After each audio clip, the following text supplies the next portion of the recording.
Salam damai sejahtera Bapak, Ibu, serta saudara-saudari semua. Untuk memulai renungan firman Tuhan hari ini, mari kita bersatu dalam doa.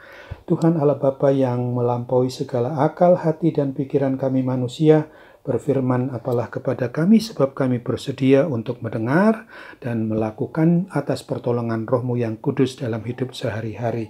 Dalam nama Tuhan Yesus kami berdoa. Amin. Nas renungan firman Tuhan pada hari ini diambil dari Filipi pasal 1 ayat 20 yang berbunyi, sebab yang sangat kurindukan dan kuharapkan ialah bahwa aku dalam segala hal tidak akan beroleh malu, melainkan seperti sedia kala, demikian pun sekarang, Kristus dengan nyata dimuliakan di dalam tubuhku, baik oleh hidupku maupun oleh matiku. Dari nas renungan kita ini diangkat tema rindu dan berharap dalam segala hal tidak akan beroleh malu. Nas renungan firman Tuhan yang ditulis oleh Rasul Paulus yang ditujukan kepada jemaat atau umat yang beriman percaya kepada Kristus yang berada di Filipi ini adalah ketika ia sedang dalam penjara karena memberitakan Injil Tuhan Yesus Kristus. Nas renungan tentang firman Tuhan hari ini tentu hendak mengajak dan mengajarkan kepada kita bahwa kita perlu mencontoh meneladani seorang Rasul Paulus, di mana di dalam segala keadaan apapun juga, susah atau senang, dianiaya dan menderita oleh akibat dari memberitakan Injil Kristus, ia tetap selalu bersyukur atas cinta kasih sayang Tuhan Yesuslah yang telah menyelamatkan dan membebaskan umat manusia dari kuasa kematian kekal. Hanya oleh kasih Tuhan Yesus yang begitu besar, ia lahir ke dunia untuk kita, ia mau menggantikan kita mati terkutuk di kayu salib, bukan karena kesalahannya, tetapi Kristus telah mati karena dosa kesalahan kitalah yang ditanggung oleh dirinya.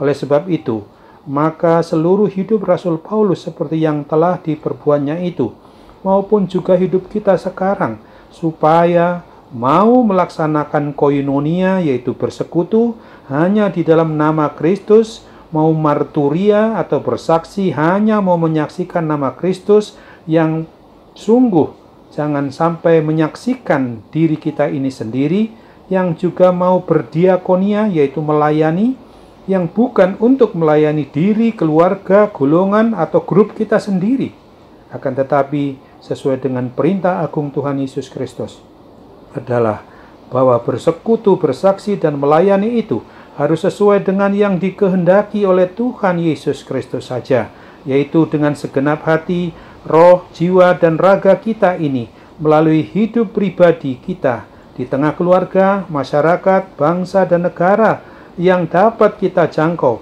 kapan saja dan di mana saja kita berada. Agar dengan demikian nama Tuhan Yesus Kristus itu bisa dan dapat dan boleh disembah, dipuji, dan dimuliakan oleh umat manusia di seluruh muka bumi ini. Semua itu harus dilakukan melalui dan di dalam kehidupan kita, baik itu lewat tutur kata, tingkah laku perbuatan kita, sikap tingkah laku perbuatan kita itu juga harus senantiasa nyata karena berpedoman kepada firman Tuhan. Salah satu yang harus kita perbuat dan lakukan dengan maksud seperti yang telah dicontoh teladankan oleh Rasul Paulus bagi kita adalah supaya kita selalu merindukan dan mengharapkan bahwa dalam segala hal tidak akan beroleh malu, oleh karena segala sesuatu yang kita lakukan dengan perkataan atau perbuatan, semuanya itu bertujuan hanya untuk menyembah, memuji, dan memuliakan nama Tuhan Allah Bapa dalam Yesus Kristus dan di dalam persekutuan Roh Kudus. Ingatlah dalam firman Tuhan di Kolose pasal 3 ayat 17 berikut ini. Dan segala sesuatu yang kamu lakukan dengan perkataan atau dengan perbuatan, lakukanlah semuanya itu dalam nama Tuhan Yesus, sambil mengucap syukur oleh Dia kepada Allah Bapa kita.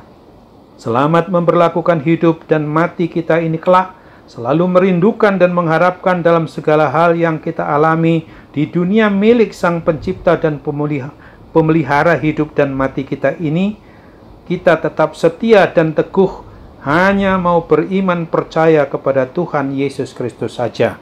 Amin. Mari kita bersatu dalam doa. Terima kasih Tuhan Yesus untuk firman-Mu yang sudah boleh mengingatkan hari ini kepada kami, agar kami selalu hidup untuk kelak terus dan seterusnya hingga Tuhan memanggil kami dari dunia, merindukan dan mengharapkan dalam segala hal untuk berlaku, memuji dan memuliakan nama Tuhan saja lewat sikap, tingkah laku dan perbuatan sehari-hari. Saat ini juga kami doakan bagi mereka yang dalam kondisi sangat menderita karena gangguan sakit penyakit apapun juga, terlebih mereka yang karena akibat pandemi COVID-19 ini. Tolong Tuhan, pakailah para medis, dokter maupun obat sebagai sarana-Mu untuk memungkinkan mereka dapat pulih dan sembuh, karena mujizat Tuhan Yesus itu masih berlaku dalam hidup kami sampai selama-lamanya. Dalam nama Tuhan Yesus kami mau berdoa, mengucap syukur dengan sepenuh hati kami, karena kasih-Mu, karena pertolongan-Mu kami berdoa. Amin.